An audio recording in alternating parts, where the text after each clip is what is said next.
I measured the cardboard based on my home door and using an X-Acto knife, I cut them out.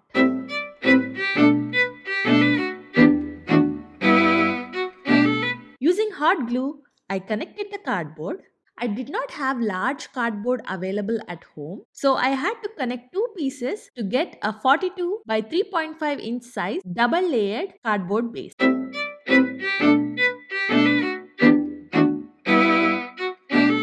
I cut the fabric and placed it on the cardboard base using hot glue.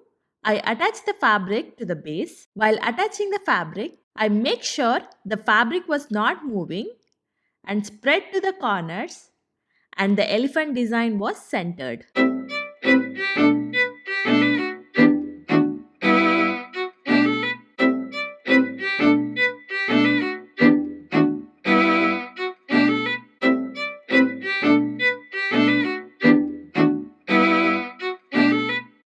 I wrapped gold lace around the wooden beads and stitched gold beads to create hangings for the Toran.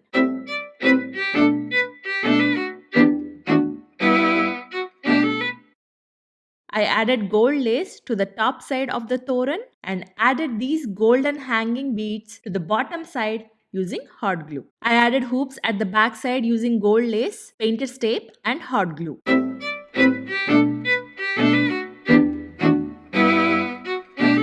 Here is the final reveal of the door Toran. Green color and the elephants are significant in our culture and bring positive energy to our homes. Comment and let me know how you like this DIY Toran.